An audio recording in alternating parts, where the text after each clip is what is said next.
pelapor tadi itu yang pertama dia cuma bawa KTP. Ya. Saya sampai kurang lebih 5 kali sampai turun ke tempat mereka untuk meminta kartu keluarga untuk kita daftarkan BPJS. Salah satu poin yang kita angkat di situ adalah tingginya iuran BPJS. Nah, kenapa di Morowali itu tinggi nilai iuran BPJS sampai 270 sekian. Namanya ada referensi yang lebih rendah dari itu. Banyak. Karena untuk mengakali sistem, bagaimana ini usaha tetap berjalan, ya kita mohon maaf kepada pihak, kalau saya bilang Morowali kami mendaftarkan ke daerah lain yang lebih rendah. Assalamualaikum warahmatullahi wabarakatuh. Selamat datang di Energi Muda Talks. Saatnya Energi Muda bicara banyak.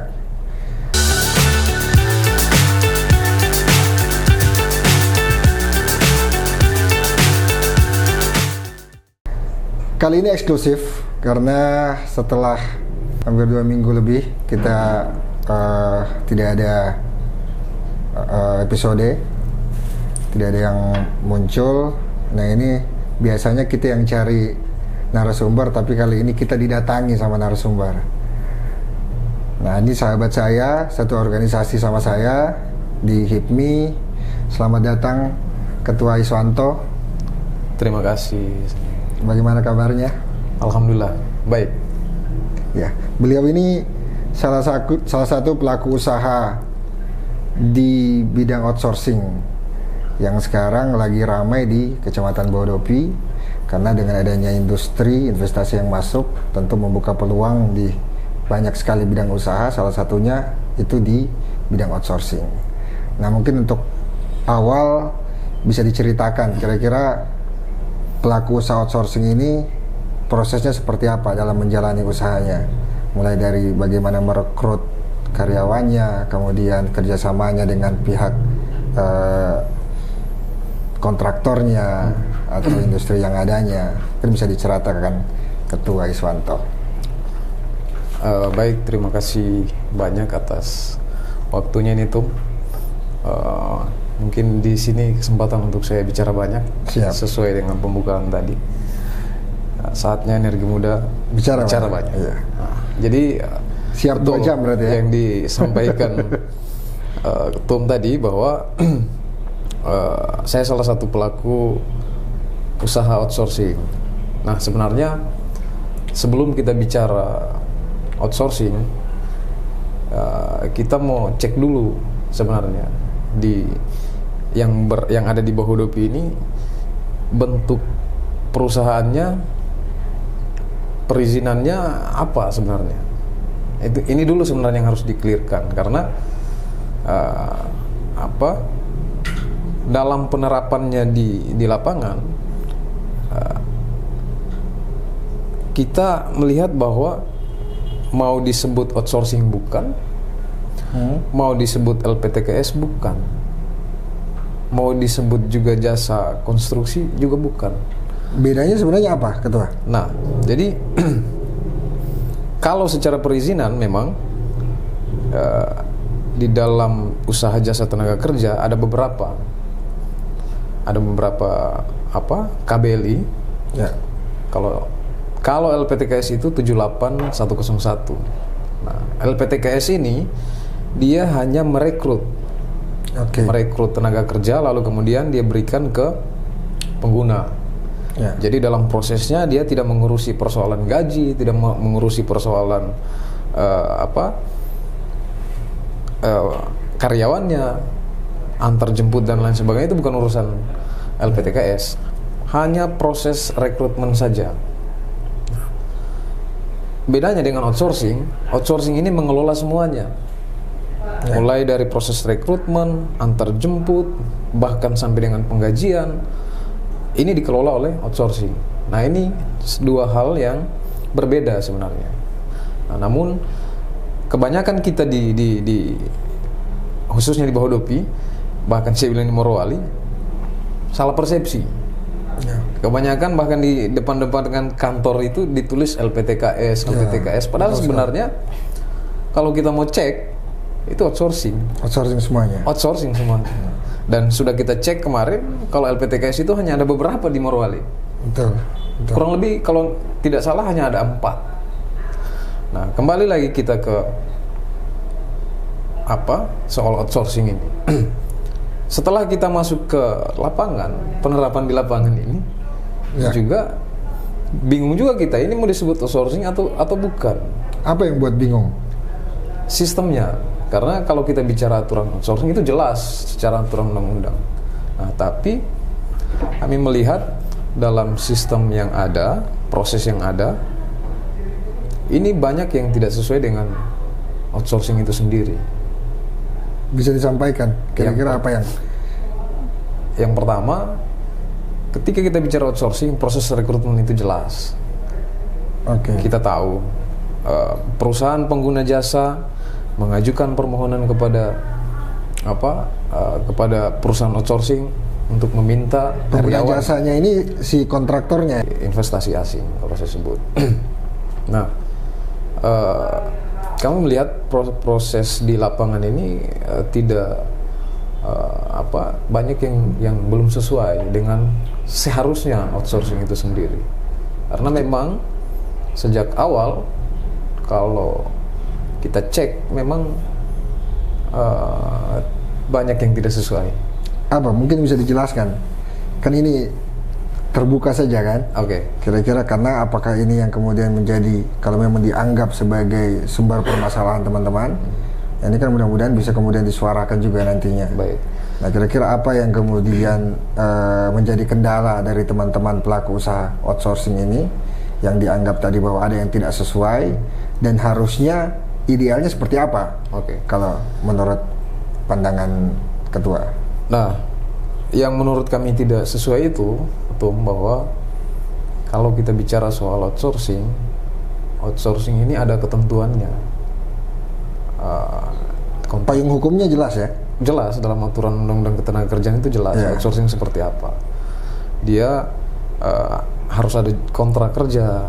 Betul. Kemudian hak-haknya itu memang harus jelas. Hak-hak dari hak-hak pekerja. Hak-hak pekerjanya. Iya. Biasanya berkaitan dengan apa hak-hak pekerja itu? Jam kerja, APD, termasuk yang pertama saya bilang APD, APD, kemudian jam kerja, kemudian juga hak cuti, kemudian juga hak THR. Itu sebenarnya harus ada.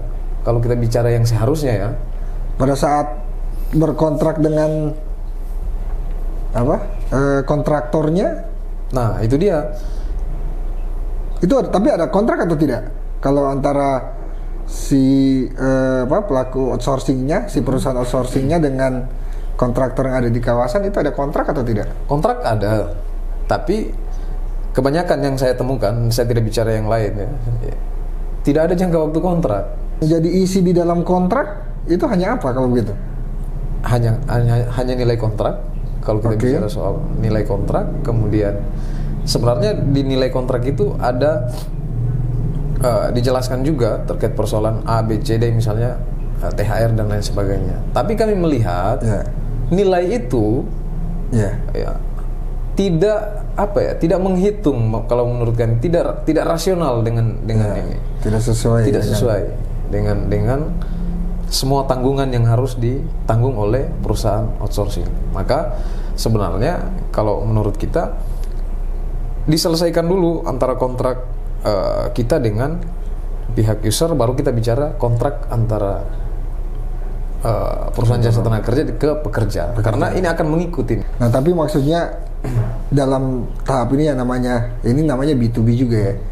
Dari B2B-nya itu kan pasti ada proses negosiasinya antara si usaha outsourcing-nya dengan si kontraktornya. Nah, ini dalam proses tahapan negosiasinya itu apakah disampaikan bahwa aturannya harusnya begini dan kemudian tanggapan dari kontraktornya seperti apa dalam proses negosiasi? Nah, karena ini kan kalau bicara bahwa artinya ada yang tidak clear ini sebenarnya antara perusahaan outsourcing dengan si kontraktor yang ada di dalam kawasan. Betul. Jadi kalau itu dalam proses negosiasi ya, dalam konteks B2B-nya. Iya. Kan Karena kita sorry bisnis. saya potong. Karena kan harusnya ya namanya bisnis ya. Ya. Kalau bisnis bicara bisnis ya harus clean and clear dulu. Kemudian habis itu baru kemudian tekan kalau memang kontrak tekan kontrak. Oke. Tapi kalau memang tadi ketua sampaikan bahwa ada yang seperti itu, terus kenapa kemudian banyak gitu ya, banyak yang kemudian pelaku usaha outsourcing toh tetap banyak yang bekerja sama dengan perusahaan konstruksi yang ada di dalam. Oke. Jadi kenapa kemudian tetap banyak yang melakukan kerjasama misalnya? Iya. Kalau dianggap tidak clear Kalau harusnya dianggap tadi tidak kan? clear ya. Karena memang peluang untuk itu memang terbuka lebar. Karena beda dengan jenis-jenis usaha lain Ya. yang kita tahu sendiri, mau supply A mau ikut terlibat dalam kawasan industri misalnya, itu harus kalau saya bilang harus berkelahi dulu, Ya. untuk kemudian mendapatkan kuota itu kan. Ya. Nah di sini di outsourcing ini orang cari sendiri kontraknya, cari sendiri kontrak di lapangan sehingga peluang itu sangat besar sekali. Nah, ini sebenarnya peluang yang cukup baik, tinggal proses pengelolaan dan pengawasannya itu kalau menurut saya yang perlu dibenahi. Artinya teman-teman masih melihat ke peluang usahanya. Ya. Tanpa mungkin tidak begitu memikirkan bahwa ada hal-hal yang sebenarnya ya belum clear, yang kemudian sebenarnya harusnya akan ada dampak yang mungkin jadi tidak baik ke justru si pelaku outsourcingnya itu sendiri kan. Ya. Nah, harusnya ini ketua kan kalau lihat, harusnya kalau kita bicara tadi idealnya atau mungkin kalau ketua paham sesuai undang-undang yang berlaku yang mengatur tentang outsourcing ini, harusnya yang kemudian mengawasi itu, yang mengontrol itu siapa, supaya ini bisa ya teman-teman outsourcing juga bisa menyampaikan keluhannya itu harusnya ke siapa, dan kemudian yang mengawasi dan kemudian bisa mengajak dua pihak ini duduk bersama itu harusnya siapa? Nah, kalau menurut yang kita lakukan dan apa yang kita jalankan, kami melihat ada beberapa stakeholder yang terlibat di dalam proses ini. Yang pertama, dalam hal ini pemerintah daerah. Dalam hal itu lagi ada dinas ketenagakerjaan, ada dinas DPMPTSP sebagai badan investasi di daerah. Kemudian termasuk pemilik kawasan, termasuk para pelaku. Dalam hal ini kan kalau sekarang kita tergabung dalam asosiasi, kemudian ada juga BPJS ketenagakerjaan, ada juga pihak pajak dan lain sebagainya. Ini yang ikut dalam apa yang kita kerjakan selama ini. Jadi memang ya itu tadi, kembali saya bilang bahwa banyak hal yang perlu dibenahi dari konteks pemahaman kita tentang LPTKS, outsourcing dan jasa tenaga. Ini saja belum selesai. Itu sudah pernah dilakukan upaya-upaya untuk kemudian entah itu duduk bersama, terus kemudian memanggil pihak-pihak yang kita bilang tadi yang terkait, entah itu dari pemerintahnya, dari pemilik kawasannya. Nah, kita sudah langkah yang kita lakukan karena melihat bahwa ada sesuatu hal yang kemudian perlu dibenahi, makanya kita bentuklah namanya asosiasi itu. Ya. Asosiasi Perusahaan Jasa Tenaga Kerja. Dulu Abjaker. Awalnya kita mau bentuk asosiasi LPTKS, tapi itu tadi kembali kita ternyata bukan LPTKS ini kan. Ya, ada outsourcing. Ternyata ada outsourcing. Kalau di perizinan itu 78101, 78300, 78200. Ini semua bicara soal jasa tenaga kerja. Kalau yang rata-rata di Abjaker itu apa? 78300. Outsourcing. Okay. Atau alih daya namanya. Alih daya tenaga kerja. Nah, sehingga kita bentuklah itu. Nama dari asosiasi LPTKS kita rubah. Jadi Asosiasi Perusahaan Jasa Tenaga Kerja yang terhimpun, kalau mau LPTKS boleh gabung, outsourcing juga boleh gabung. Tapi ada LPTKS juga yang gabung? Ada. Oh, ada perusahaan LPTKS yang gabung? Ada. Salah satunya PT KNI. Nah, sebelum kita masuk sebenarnya ke abjakarnya, saya kan masih ada di lingkup bahwa ketua sebagai pelaku usaha outsourcing tadi itu. Nah, ini kan akhir-akhir ini ya, sekitar 2 minggu ini agak ramai, agak ramai terkait disampaikan di situ di pemberitaan ada kasus, ada seorang mantan pekerja yang kemudian melapor bahwa tidak dibayarkan BPJS-nya, haknya ada yang tidak terbayarkan. Nah, itu mengarah kepada perusahaan, atau bisa kita bilang ya perusahaannya ketua. Nah, saya ingin diceritakan dari sisi ketua ini, sebenarnya seperti apa, kenapa bisa terjadi, dan apakah memang ini bentuk jadi keteledoran yang kemudian disengaja, atau ini juga bagian dari rentetan yang ketua bilang tadi, bahwa karena sistemnya yang tidak jelas mengatur, tidak sesuai dengan sistemnya, atau pelaksanaan sistemnya yang kemudian tidak sesuai dengan aturan, yang sehingga ada kaitannya dengan kasus tadi itu. Mungkin bisa dijelaskan kronologisnya. Nah, jadi ini juga kesempatan untuk saya bicara. Terima kasih banyak, bahwa terkait laporan salah satu ex karyawan di PT AMR yang sebut saja ramai itu di pemberitaan, bahwa sebenarnya kasus-kasus seperti itu saya kira sudah banyak terjadi di pemberitaan sebelumnya, baik terkait persoalan upah, persoalan hak-hak yang lain, ya kan? Banyak terjadi tapi tidak diberitakan, atau memang sebenarnya sudah banyak diberitakan? Banyak juga yang diberitakan. Ada juga yang diberitakan. Ya kan? Saya pikir baru kasusnya ketua ini baru diberitakan, tidak ya? Tidak. Kemarin-kemarin sudah ada, termasuk salah satu kasus Indramayu. Soal pekerja Indramayu yang tidak dibayarkan. Terus ada lagi satu saya lupa. Kemudian masuk kasus ini kan, terkait persoalan BPJS. Nah, sebenarnya kalau menurut kami, bahwa ini proses atau teknis, persoalan teknis. Nah, mereka, saya sampaikan saja bahwa terkait persoalan yang pemberitaan itu, pelapor, mereka datang hanya bermodal KTP. Oh, ini berarti bukan cuma satu orang ini? Satu orang mengatasnamakan sekian banyak orang. Oke. Tapi yang melapornya dia mengatasnamakan banyak orang, tapi hanya sendiri melapornya. Dasar mengatasnamakan banyak orang itu? Nah, itu dia. Oh, itu belum ada. Belum kita info cross-check terkait itu. Ya. Tapi kalau yang dari ini kan prosesnya sudah sampai ke proses hukum jadinya. Walaupun tadinya sebelumnya sudah sempat dimediasi. Nah, proses mediasi itu panjang, dari saya ketemu ke Binwasnaker, saya ketemu Dinas Ketenagakerjaan, saya ketemu difasilitasi juga ketemu dengan Dinas EDPM PTSP. Tapi proses mediasi itu ketua hadir terus? Hadir. Mengikuti itu? Mengikuti. Artinya tidak lari dari tanggung jawab itu ya? Tidak, kita tetap hadir dalam proses itu. Nah, jadi terkait dengan itu, kami memahami bahwa ada teknis sebenarnya, teknis saja.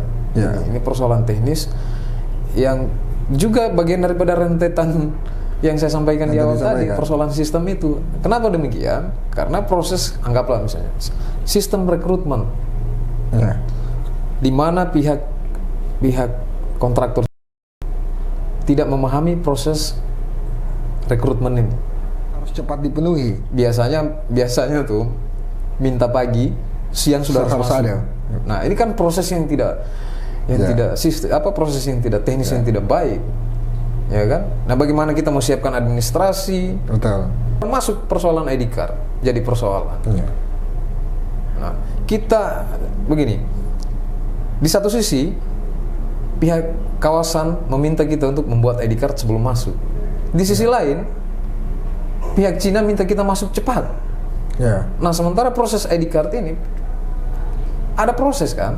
Berarti ada yang tidak sinkron juga ini? Nah, tidak sinkron. Dari yang pemilik kawasan, kemudian ini kan sebenarnya kalau saya lihat kan kalau di dalamnya posisinya ada pemilik kawasan, kemudian ada tenannya yang kemudian berinvestasi terkait pabriknya, dan ada kontraktor yang kemudian pihak ketiga dipakai untuk membangun pabriknya itu. Betul. Nah, teman-teman ini masuk di pihak ketiganya kan? Masuk di pihak kontraktornya kan, kontraktornya. Ya, masuk di pihak ketiga. Nah, ini ternyata tidak sinkron. Tidak sinkron, maksudnya sistemnya di sistemnya sama teknisnya. Betul. Ya, atau sistemnya sudah benar. Misalnya sistem yang diterapkan ini harus ada ID card masuk dulu. Kita sepakat itu toh. Tapi harusnya sejalan dengan yang di bawahnya juga. Sejalan dengan pihak mereka yang meminta itu. Iya, karena otomatis kalau harus ada ID card, ada proses yang harus dilewati. Proses pembuatan ID cardnya itu memakan waktu berapa hari, begitu ya? Betul. Okay. Nah, sehingga kemudian menurut kami ini yang tidak sinkron tuh antara aturan dengan yang berlaku di lapangan. Jadi kemudian proses yang pelapor tadi itu, yang pertama dia cuma datang bawa KTP. Ya. Saya sampai kurang lebih 5 kali sampai turun ke tempat mereka untuk meminta kartu keluarga untuk kita daftarkan BPJS. Jadi mereka ini sudah kerja dulu. Baru diproses administrasinya. Ya. Oke. Harusnya administrasi dulu. Selesai baru masuk kerja. Kira-kira bisa diceritakan kronologisnya dari awal, kemudian sebelum ada laporan masuk ke kepolisian atau laporan hukumnya. Nah, ini di awal itu kira-kira tahap apakah memang ketua atau dari perusahaan sudah sempat dikomunikasikan oleh si pelapor sebelumnya, dan ada tahapan-tahapan yang dijalani kemudian tidak selesai sampai ke proses hukum ini, mungkin bisa diceritakan, Ketua. Nah, bahwa proses itu awalnya kemarin dari beliau mengadukan ke salah satu dinas di Pemda, itu di DPMPTSP. Nah, namun proses itu sebelum dia mengambil langkah ke dinas, apakah ada komunikasi ke perusahaan, ke AMR-nya tidak? Si pelapor ini sempat komunikasi tidak dengan AMR atau secara pribadi dengan Ketua Iswanto? Ada, saya komunikasi baik dengan mereka. Intens, saya komunikasi baik dengan mereka. Namun memang dalam proses untuk kemudian apa yang menjadi tuntutannya dia, itu kan ada proses. Bahwa kemudian dia minta apa, kemudian kita harus pertimbangkan juga dari sisi perusahaan bahwa yang pertama dari sisi data-datanya kita harus cek apakah sesuai dengan yang dia sampaikan atau tidak. Nah, ini kan ada prosesnya, sehingga kemudian pada waktu itu menurutnya dia lama sampai dia mengadukan tadi di Binwasnaker. Saya di langsung ke Wasnakernya, pengawas ketenagakerjaan. Kemudian saya datang ke pengawas ketenagakerjaan. Datang atas dasar dipanggil oleh Wasnakernya. Dipanggil oleh Wasnaker. Saya datang, kemudian saya berkonsultasi dengan salah satu pengawas ketenagakerjaan. Nah, termasuk saya menyampaikan persoalan sistem ini, bahwa memang kalau kita bicara seharusnya sesuai undang-undang bahwa tidak mendaftarkan, ya kan? Tidak mendaftarkan saja itu jelas dalam aturannya kan? Sudah pelanggaran. Iya, adalah merupakan pelanggaran. Tapi menurut maksud kami, pertimbangkan juga terkait persoalan mekanisme atau teknis yang terjadi di lapangan. Nah, jadi kami tidak kemudian lari daripada tanggung jawab itu. Dan terkait yang diberitakan itu kan terkait persoalan pemotongan. Ya kan, pemotongan. Betul, kita melakukan pemotongan. Bahwa kalau menurut kami pada waktu itu itu memang setiap walaupun tadi proses administrasinya itu belum selesai seumpamanya, apakah memang saat masuk langsung dipotong atau itu nanti dipotong pas saat gajian, tapi memang proses administrasinya pada saat gajian itu sudah selesai juga.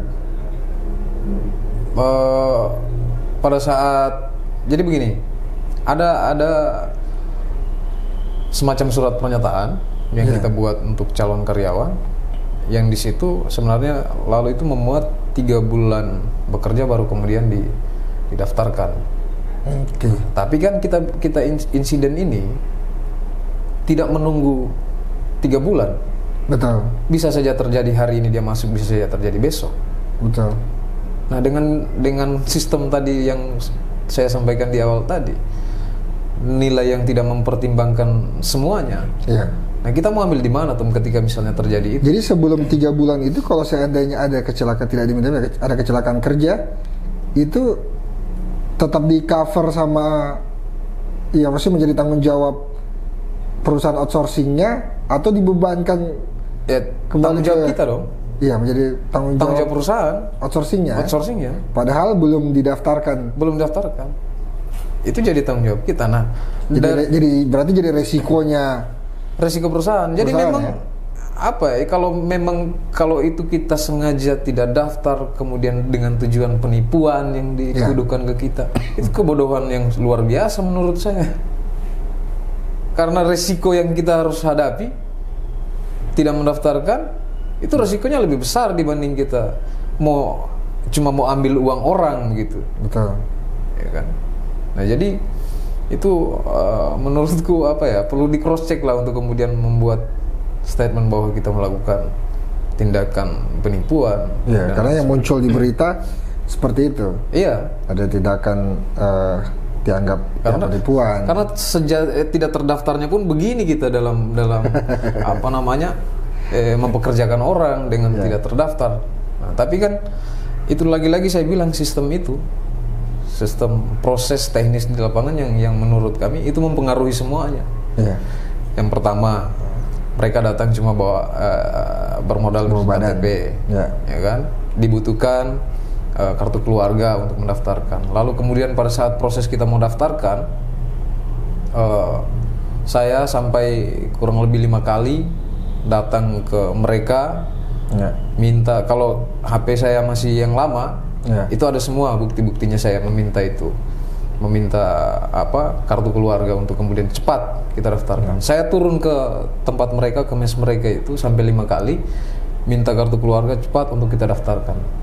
Nah, lalu kemudian itu cukup lama waktunya baru kemudian terkumpul, dan tidak terkumpul semua. Ada juga yang sudah tidak ada juga yang keluar, ada yang ini bagian yang tidak terkumpul berarti.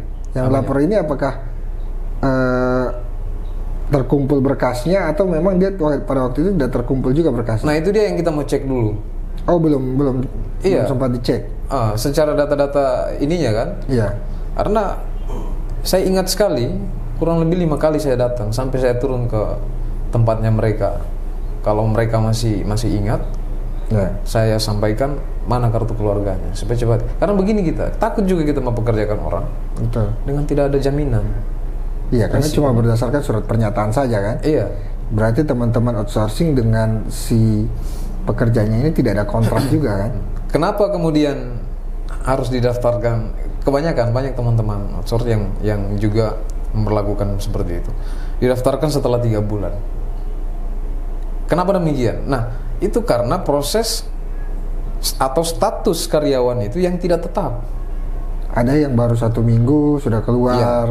Jangankan 1 minggu tuh, ada yang 1 hari langsung keluar. Bahkan ada yang setengah hari. Kerja dia masuk pagi, siang sudah hilang. Tapi apa memang itu dibolehkan 3 bulan? Bukannya, kalau tidak salah, nanti bisa revisi kalau saya salah.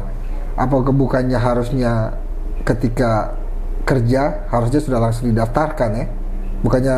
Nah, harusnya seperti itu ya. Yang seharusnya seperti itu. Bahkan sebelum kerja, makanya saya bilang tadi proses administrasi harusnya di awal. Baru kemudian kita menyerahkan karyawan itu kepada perusahaan pengguna kan. Harus selesai dulu ini. Tapi kan ini tidak, tadi saya bilang sistemnya. Menarik juga ini. Jadi sebenarnya kalau mau digali lebih dalam, ini semua pihak bisa kita bilang harusnya terlibat dan punya kontribusi untuk memperbaiki sistem membenahi ini. sistem ini. Ya. Itu yang sebenarnya kita cari ya dari acara ini. Harusnya Ketua Abjakar juga bisa memotivasi juga bahwa harusnya sistem outsourcing hari ini itu bisa menjadi perhatian khusus, bahkan mungkin bukan cuma di pemerintah daerah dan juga pemilik kawasan, mungkin sampai ke pusat juga kalau memang itu berkaitan dengan aturan-aturan kebijakan yang ada di pusat. Betul. Nah, kita masih balik lagi ke masalah kasus itu. Setelah kemudian dimediasi tadi oleh Wasnaker, kemudian selanjutnya habis itu berapa lama baru kemudian dia ada di proses atau si pelapor ini masuk ke proses? Kemudian dia juga melakukan pengaduan ke Dinas Tenaga Kerja pada waktu itu. Oke. Dan sempat dipanggil juga? Saya coba konfirmasi ke Dinas Tenaga Kerja bahwa proses pengaduan itu ada prosesnya yang dia tidak bisa lengkapi. Si pelapor ini tidak bisa lengkapi. Apa itu kira-kira? Saya lupa, itu kayak semacam ada proses administrasi, maksudnya ada apa ya? Saya agak lupa itu ya secara detailnya. Yang jelas ada proses yang harus dia penuhi, maksudnya dalam sisi administrasi, tapi tidak dipenuhi. Tapi tidak bisa dia penuhi, lalu kemudian masuk ini ke DPMPTSP. Nah, DPMPTSP pada waktu itu sempat kami pertemuan dan sudah mendengarkan semua keterangan baik pelapor. Kalau di DPMPTSP kapasitasnya sebagai apa kemudian? Di DPMPTSP itu ada bidang pengaduan investasi. Oh, ada. Okay. Jadi yang diadukan kan berarti perusahaannya ya? Perusahaannya yang diadukan. Jadi dalam proses itu kita dipanggil, lalu kita datang. Selalu kami datang dan kemudian di mediasi. Saya ingat waktu itu didengarkan keterangan kami masing-masing, ya kan? Dengarkan keterangan pelapor, didengarkan keterangan kita sebagai pihak perusahaan. Lalu setelah itu hanya berupa rangkuman mungkin. Ya, berita acara. Ya, belum ada. Berita acara. Baru sebatas mendengarkan itu. Namun karena si pelapor ini merasa prosesnya lama prosesnya, setelah itu tidak ada informasi, dia memutuskan untuk ke jalur hukum. Nah, hasil kesepakatan dari yang DPMPTSP pelaporannya, kemudian sebelumnya itu ke Naker Trans, itu hasilnya itu apa? yang jadi, maksudnya apakah cuman harusnya ini kan ada kasus ya, iya. ada yang melapor, kemudian si terlapornya datang mau difasilitasi untuk mencari titik tengahnya. Nah, maksudnya saat selesai itu hasilnya apa? Apakah memang cuma sekedar dibicarakan saja kemudian dikembalikan ke masing-masing atau seperti apa? Ini yang kenapa ada yang miss begitu dari kalau selesai di situ kan tidak perlu lagi dia sampaikan saja ya, bahwa kalau dari dinas Binosnaker menyampaikan kepada kami pada waktu itu untuk bertemu dengan pihak terlapor untuk dimediasikan, maksudnya dibicarakan. Kemudian di Dinas Tenaga Kerja yang saya tidak mendapat jawaban apa-apa.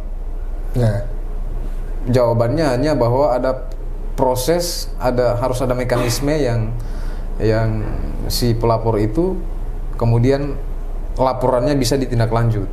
Ya, karena tidak lengkap. Ya, tidak lengkap. Tidak ditindaklanjuti. Sehingga tidak ditindaklanjuti dalam bentuk mediasi. Ya. Nah, sementara saya minta pada waktu itu tolong bantu difasilitasi. Namun pihak Dinas Tenaga Kerja pada waktu itu menyampaikan ini tidak bisa kita fasilitasi kalau tidak melalui mekanisme itu. Ya. Nah, sehingga masuk ke DPMPTSP ke pengaduan. Hasilnya di DPMPTSP. Di DPMPTSP memang pertemuan awal Itu pertemuan awal mendengarkan, lalu kemudian itu kami berikan data-data. Dari pihak terlapor juga memberikan data-data. Itu kan perlu dikaji mungkin dari pihak DPM PTSP. Nah, akan diagendakan pertemuan berikutnya pada waktu itu. Namun dijadwalkan tidak? Maksudnya ada tenggat waktu tidak? Belum ada. Memang tidak dijadwalkan. Ya, belum ada pada waktu itu, sehingga mungkin karena memang si pelapor ini cukup hampir tiap hari komunikasi langsung dengan ketua. Saya begini sampai saya pusing juga saya. Berarti kadang ya tidak direspon juga karena aktivitasnya. Iya.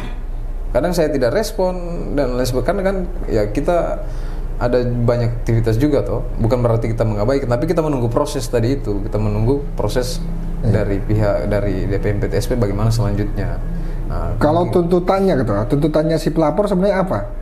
Sebelum masuk ke ranah hukum ya, ada tidak? Maksudnya dia menuntut atau itikat baik, dia mau ini kemudian diselesaikan secara baik-baik, asalkan ada permintaan, apakah baik itu secara saya tidak tahu apakah di BPJS Ketenagakerjaan itu mengatur kalau yang ada tidak terdaftarkan begitu, ada denda yang harusnya dibayarkan atau sama outsourcing atau seperti apa.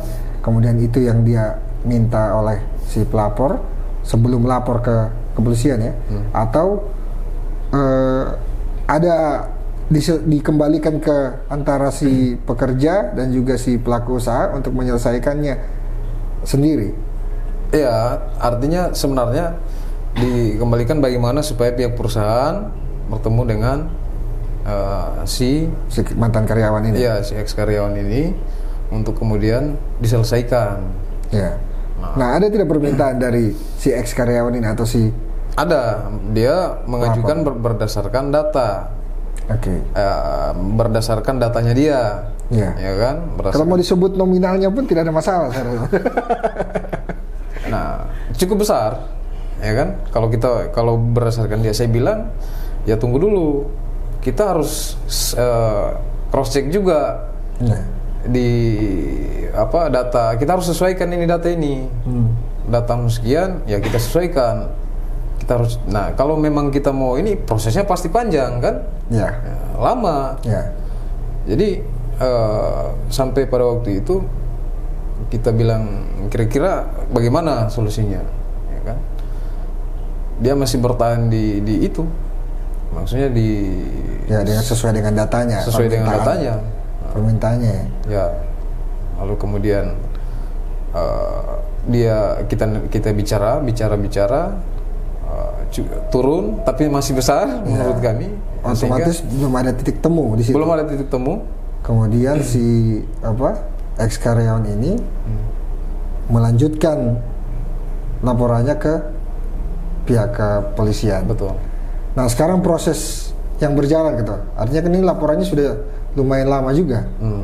Jadi prosesnya seperti apa kalau yang ketua jalani ini? Saya sudah dipanggil. Laporan. Saya sudah dipanggil, sudah memberikan keterangan juga ke pihak kepolisian. Dan itu dalam proses saya minta juga untuk diselesaikan secara dimediasi, untuk kemudian kita selesaikan secara musyawarah dengan yang melapor. Sejauh ini prosesnya sudah ada perwakilan dari perusahaan yang ketemu yang bersangkutan. Nah, cuma katanya beliau ini ada yang bersangkutan pulang.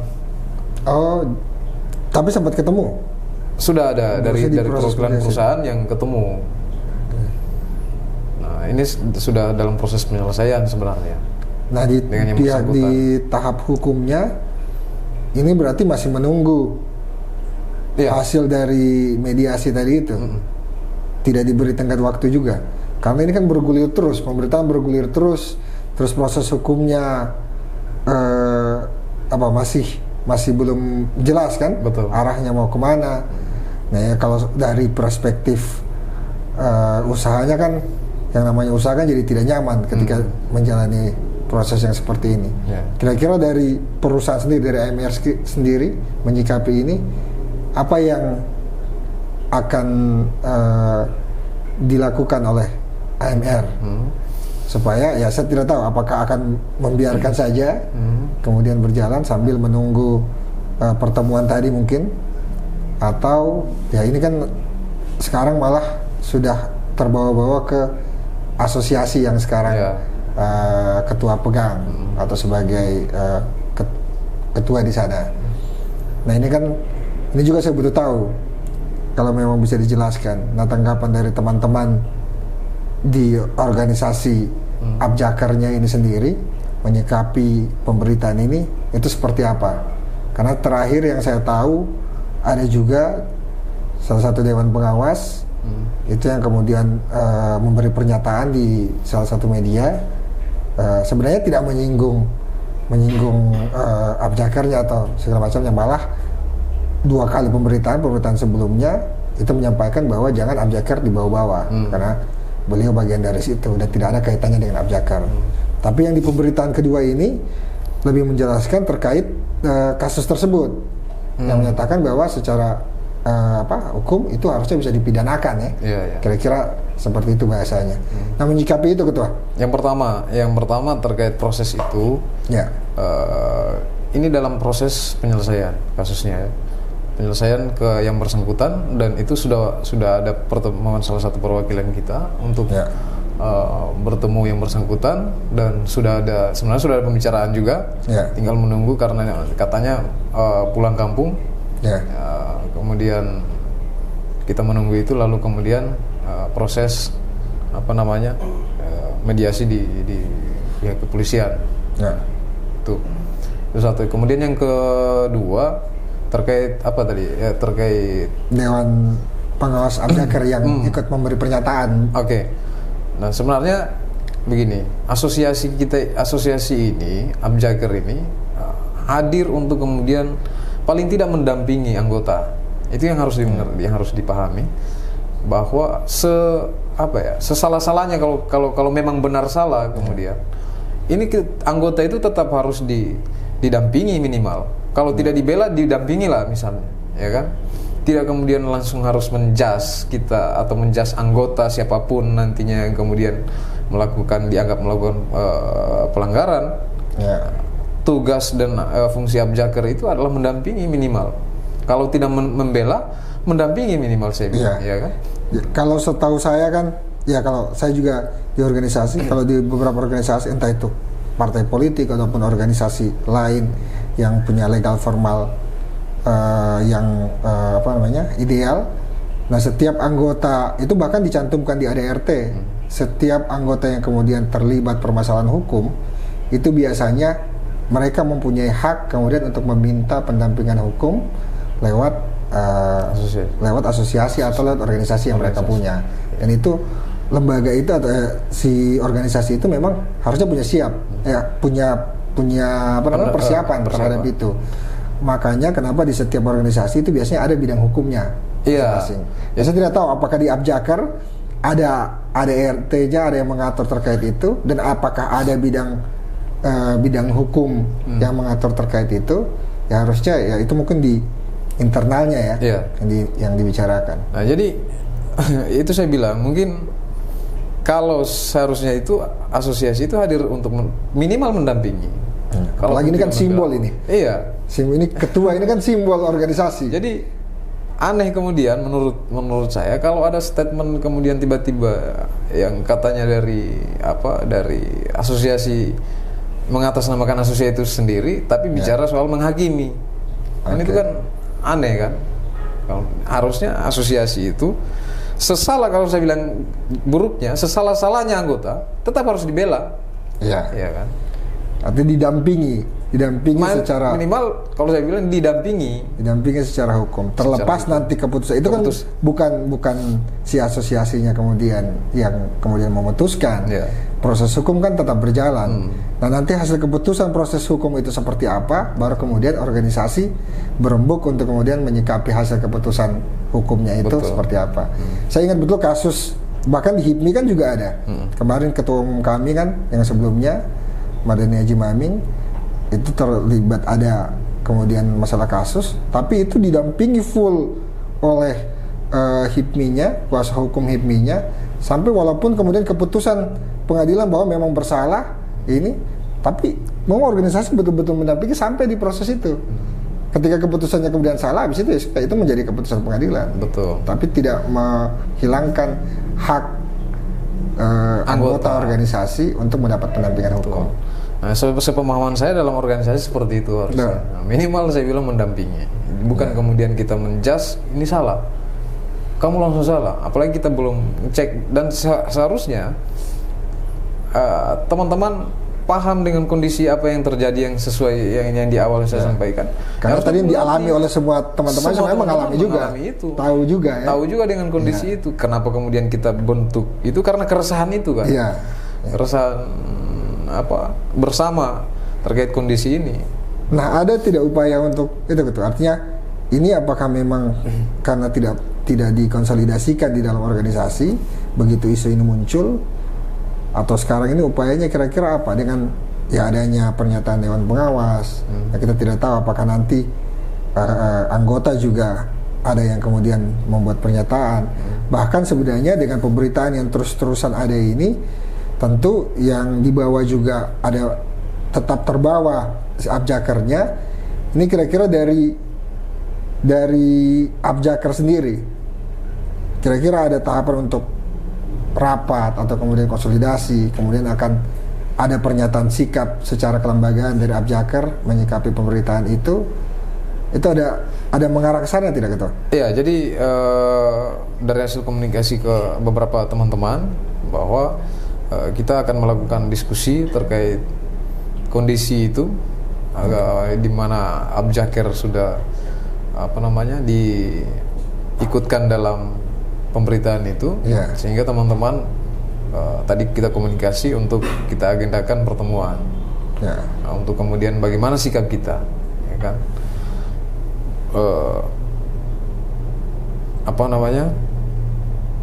bahwa kemudian nantinya kita akan bersikap atau melakukan pengaduan dan sebagainya, itu nanti tergantung dari hasil diskusi nanti. Itu dari sisi abjakarnya akan dibicarakan nanti secara keorganisasian. Nah, kalau dari sisi AMR-nya ini, dari sisi perusahaannya, saya mau tahu juga kalau ketua ini memang diberi full tanggung jawab kemudian untuk menghadapi permasalahan-permasalahan seperti ini. Ini maksudnya menjadi perusahaan sendiri atau ada beberapa orang di dalamnya. Kemudian apakah ketua di situ memang diberi tanggung jawab kalau memang ada beberapa orang untuk mengambil keputusan? Makanya saya bilang tadi termasuk salah satu seperti apa? Termasuk salah satu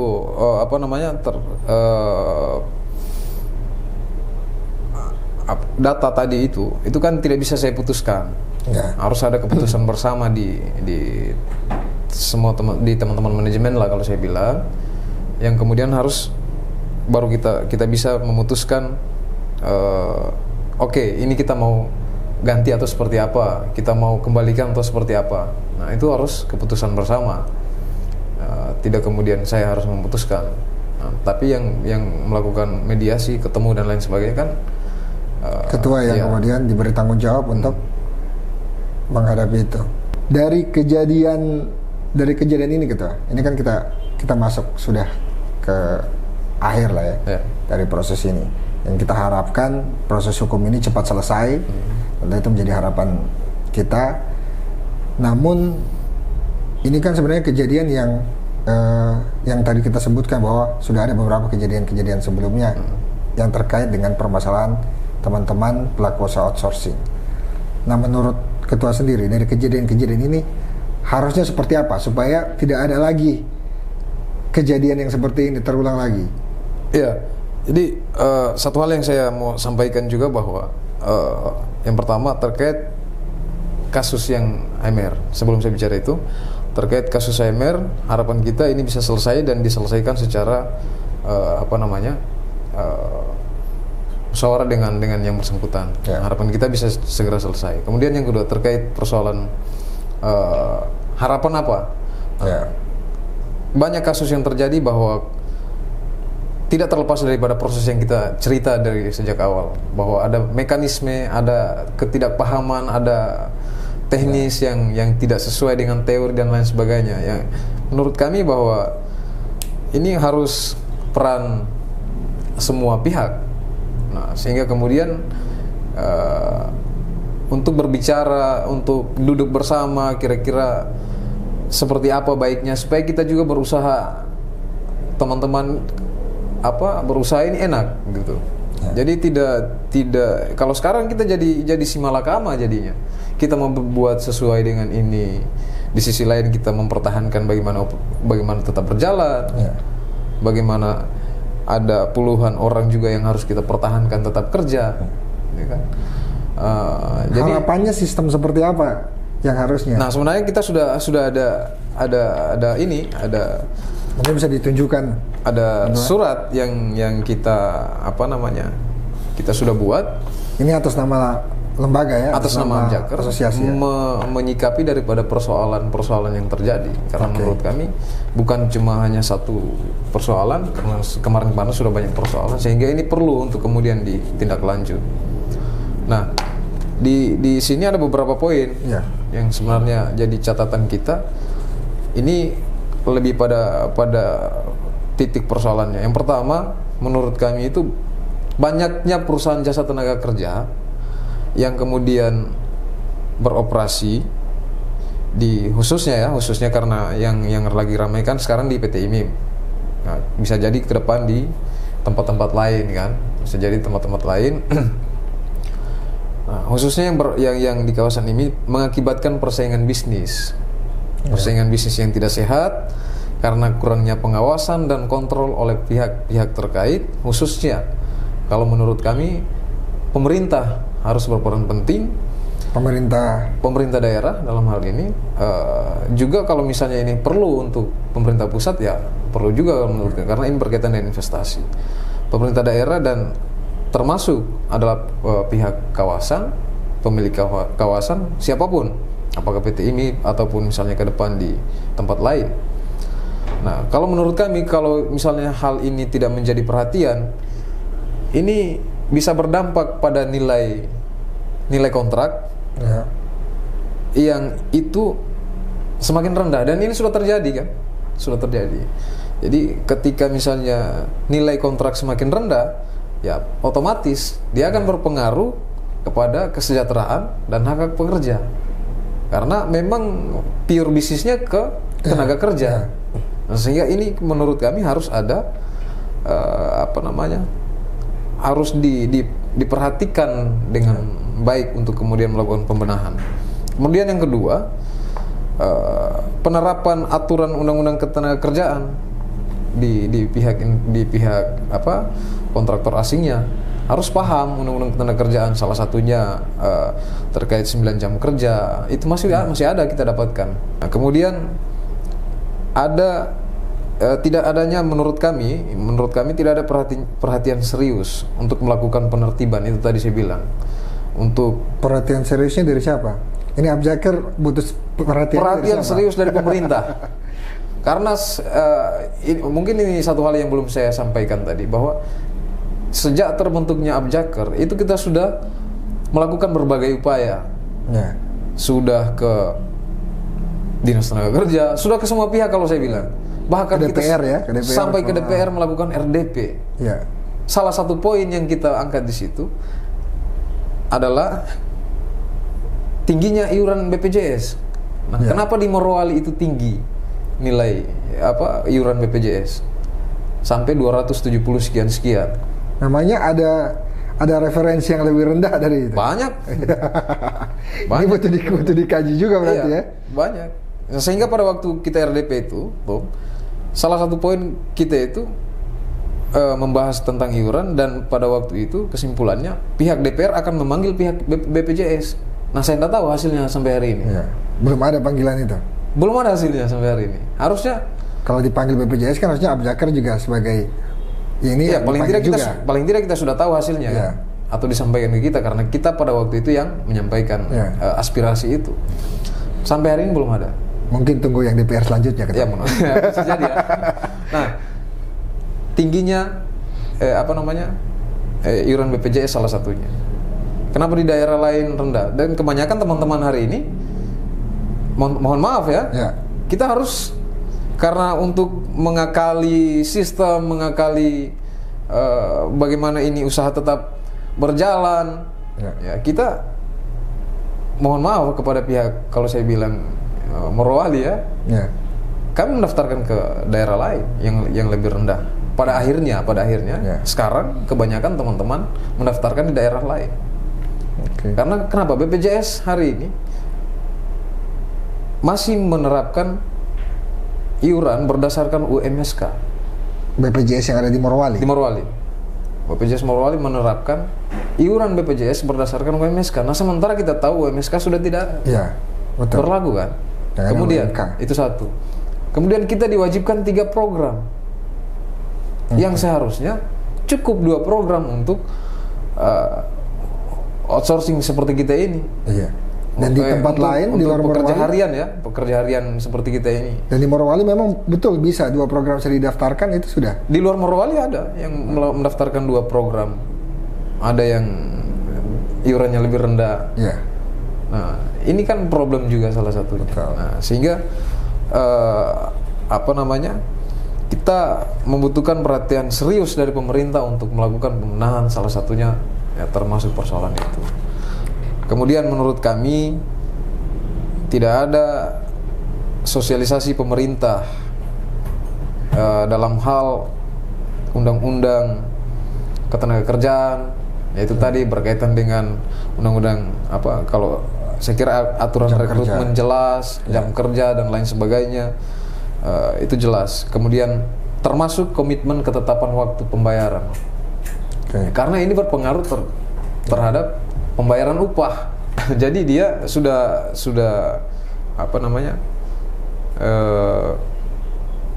di ini oleh pekerja. Sudah sampai di demo atau dituntut untuk segera dibayarkan. Dituntut, beliau sampaikan ke saya. Itu sekarang tantangan yang dihadapi oleh teman-teman pelaku usaha outsourcing ya. Justru saya bilang si pelapor ini masih yang kasus saya masih baik kalau menurutku, karena melalui proses-proses itu kan. Nah, kalau teman-teman sebagian ada yang pengancaman, ada yang ini kan bahaya kalau menurut kita. Sampai ada yang ke arah anarkis. Ada. Misal sampai kita didatangi di kantor, ada yang terjadi, ada yang pokoknya kalau saya cerita, ini ngeri. Ini berpengaruh juga terhadap kondusivitas investasi yang ada di daerah. Makanya kita butuh sekali untuk kemudian dilakukan perbaikan ini, Pak. Nah, apa yang paling terdekat, Ketua? Yang kira-kira ya dari surat ini, entah itu mau disampaikan ke siapa, kemudian atau ini surat ini menjadi bagian dari hasil-hasil yang sebelumnya, ada pertemuan-pertemuan entah itu secara kelembagaan, yang kemudian kira-kira yang paling dekat perjuangannya Ketua terhadap kondisi tadi ini yang berdampak kepada akhirnya usaha pribadi dan juga teman-teman ini dari pelaku-pelaku usaha outsourcing ini, apa yang terdekat ingin dilakukan?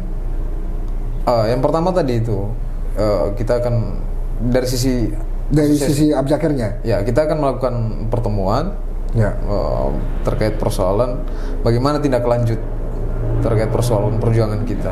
Nah, artinya sampai hari ini kita belum mendapatkan respon baik dari pemerintah dan semua pihak yang kita temui. Tidak ada respon apa-apa yang kira-kira mau bagaimana ini barang ini. Tidak ada terus respon. Begitu terus. Jadi kita pada akhirnya berjalan dengan apa adanya.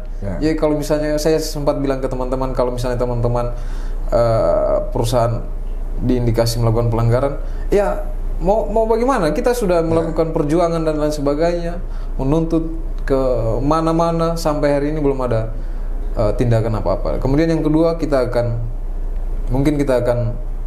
menyampaikan aspirasi ini sampai ke tingkat kementerian. Dan kemarin awal juga sudah kami menghadap ke kementerian. Kami masih percaya bahwa masih banyak orang-orang pemerintah yang berpikir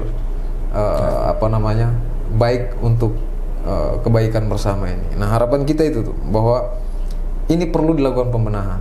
Tidak bisa dibiarkan. Ada banyak dampak-dampak yang akan terjadi, termasuk kondusivitas investasi yang ada di wilayah kita. Nah, ini padahal teman-teman ini sebenarnya harusnya bisa dilihat bahwa punya efek atau berkontribusi terhadap perekonomian yang ada di daerah. Ini perlu saya sampaikan juga bahwa sebenarnya kita ini penting nggak adanya misalnya teman-teman outsourcing ini. Saya nggak tahu ya, penting atau tidak kira-kira misalnya. Ya, kan? Karena kalau menurut kami, dan ini saya kira rasional. Yang pertama, pemberdayaan perusahaan-perusahaan lokal. Ada banyak ini pengusaha-pengusaha baru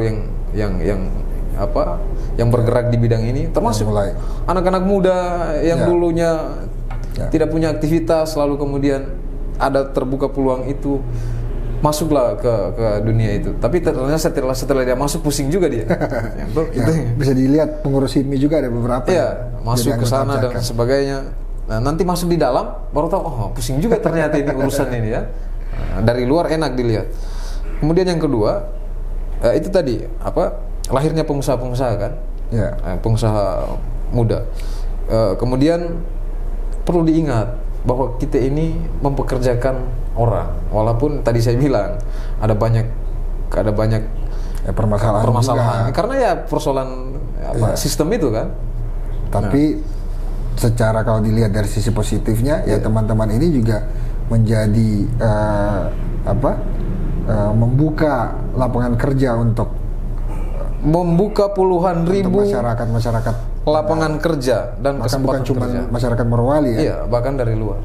Boleh dikali-kali lah dari sekian yang terdaftar, yang secara data kita itu 78 anggota Abjaker, rata-rata kan saja 30, ada berapa ribu karyawan yang ada di, atau rata-rata 50 misalnya kan. Ada berapa ribu. Itu baru 78%. Nah, sementara yang kita dengarkan ada sekitar kurang lebih 300 perusahaan outsourcing di dalam. Ada puluhan ribu. Cuma sistemnya saja yang dibenahi ini. Kemudian kita juga membayar pajak ke negara, ada PPN, ada PPH. Ini kan akan kembali ke negara, ada yang kembali ke daerah. Sebagai dalam bentuk PAD. Semua perusahaan kita ini sekarang kan wajib untuk kemudian berkedudukan di Morowali. Artinya pajak itu pasti ada yang kembali ke daerah. Apakah kita tidak penting? Ya silakan.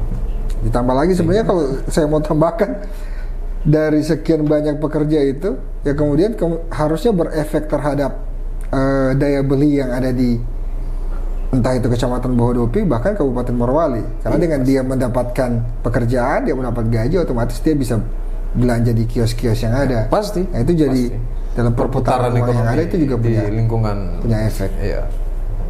Jadi ya itulah harapan kita. Siap. Tolong jadi pertimbangan juga bahwa kita ini penting atau tidak, ada manfaatnya atau tidak. Kalau tidak ada, tutup saja semua sekalian kan. Ini untuk ke pemerintah dan pihak-pihak terkait yang di kawasan. Kalau untuk teman-teman pelaku usaha outsourcing ini, artinya dengan permasalahan yang ada, ya ada yang mundur, bahkan mungkin ada, saya tahu bahkan yang berhenti akhirnya tidak lagi mengurusi itu. Bagaimana kira-kira menyemangati sebagai ketua asosiasi bagaimana untuk teman-teman? Jadi ini ceritanya nih menyemangati, padahal mau menyemangati diri juga ini. Tapi harus menyemangati orang lain juga. Jadi, pada akhirnya akan jadi seperti itu. Jadi itu tadi saya bilang bahwa kalau dilihat dari luar kita ini, wah luar biasa kan? Banyak teman-teman yang kemudian mencoba ke usaha itu. Tapi memang kalau lihat tampilan luar itu ada yang baru beberapa bulan sudah keluar mobil jadi Fortuner kan, mobil Pajero, berarti saya nggak tahu ya secara ininya. Tapi memang juga di dalam kawasan itu kan beda nilai, beda semua. Jadi pada akhirnya aturan dan mekanisme itu kan beda-beda semua, tidak semua. Jadi itu saja yang bisa disampaikan untuk ke teman-teman. Ya, untuk ke teman-teman, kalau saya mau bilang selama ini tidak jadi perhatian, mohon maaf kalau saya bilang jalan apa adanya. Ya. Iya kan? Tapi itu bentuk pesimisme, Ketua. Kira-kira mau positivismenya atau optimismenya itu untuk teman-teman apa? Iya, yang pertama saya bilang selama ini tidak menjadi perhatian, ya kita berjalan apa adanya. Itu realitanya kan. Nah, untuk supaya itu berjalan sesuai dengan harapan teman-teman harus seperti apa? Yang pertama kan tadi saya sampaikan melalui media ini juga saya sampaikan, ya kan, bahwa kita akan melakukan langkah A tadi itu, melakukan rapat dan lain sebagainya untuk menindaklanjut ini persoalan. Nah, harapan kita ya lagi-lagi perhatian. Walaupun kita menyampaikan apa-apa, kalau perhatian pemerintah memang tidak ada, ya kita mau bagaimana? Ya kan? Dengan ini sedikit menyinggung karena barusan ada pelantikan PJ Bupati, kira-kira menjadi angin segar tidak untuk ketua untuk kemudian tetap menyuarakan aspirasinya teman-teman outsourcing ini? Saya kira ini akan terus disuarakan atau seperti apa? Saya kira ini angin sebuah angin segar kalau aku bilang tadi ya. Mudah-mudahan dengan pejabat atau pejabat bupati yang baru bisa mendengarkan aspirasi kita, lalu kemudian kira-kira tindakannya apa yang perlu kita lakukan. Kami siap untuk melakukan kolaborasi dengan semua pihak. Lagi-lagi kan dari awal lahirnya Apjager ini untuk kolaborasi, cuma tidak tercapai sampai hari ini tuh. Kita ke A, ke B, ke C mental semua kan. Oke.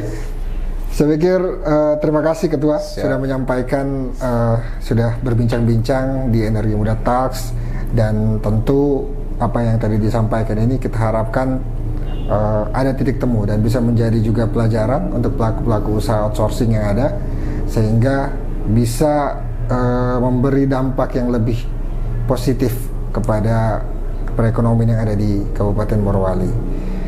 Sekian mungkin, dan jangan lupa follow dan komen di sosial media kami, dan jangan lupa juga subscribe dan juga nonton di channel YouTube Energi Muda Talks. Energi Muda Talks, saatnya Energi Muda bicara banyak.